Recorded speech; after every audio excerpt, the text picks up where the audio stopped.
At its current state, the icon directive we created will output the same icon. In this lecture, we're going to adjust the directive to allow us to output any icon. We're going to continue working in the icon directive file. The part of the icon that should be dynamic will be the class. The value of the class attribute will determine what icon will get outputted. Every icon starts with FA. It doesn't matter which icon you're using, all of them will start with FA. Here's how we'll approach this problem. We'll create a variable for storing the class. In the function, we'll need to grab the value from the directive. We'll add the value from the directive to the class name. Lastly, we'll update the inner HTML property with the class variable. Let's get started.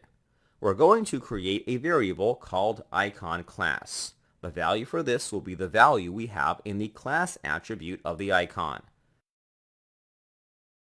We're using a string literal because we'll be using interpolation to inject the value from the directive. We'll also update the inner HTML property to use string literals. The class attribute will have the icon class variable injected into it. After making those changes, replace this part of the class name with the following: binding.value.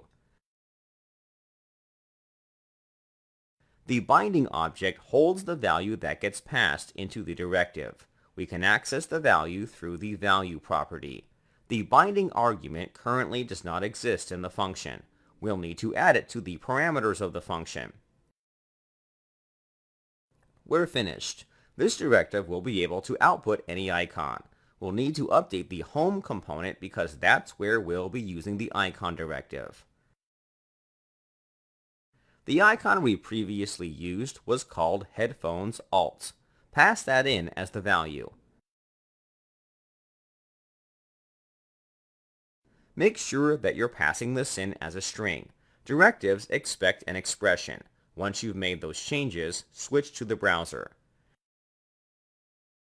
The icon will still look the same because we used the same icon, but it is more dynamic.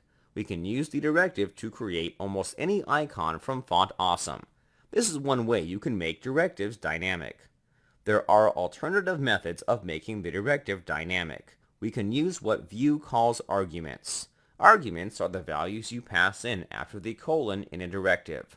You're already familiar with that syntax because of the vbind directive.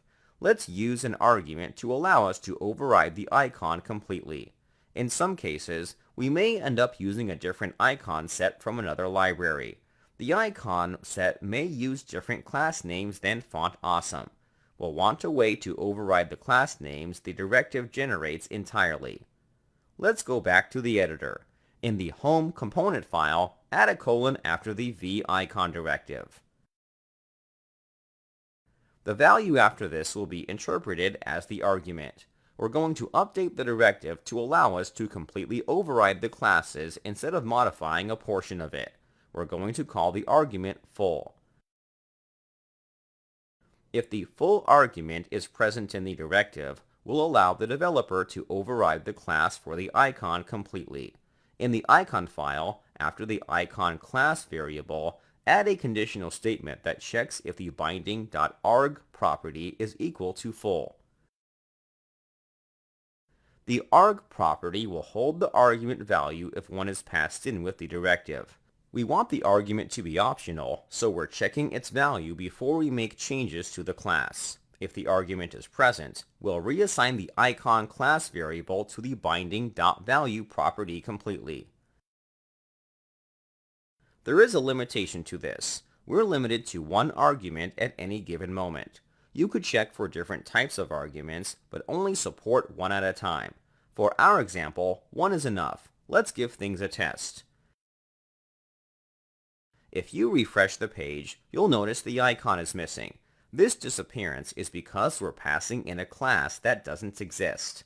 Inspecting the document will show that the icon element is present in the document. The class we're using is invalid. If we want to generate an icon, we'll need to pass in the full class name to the directive. We're testing to see if we can override the full class with the directive, which we can. With one simple directive, we're able to generate an icon easily.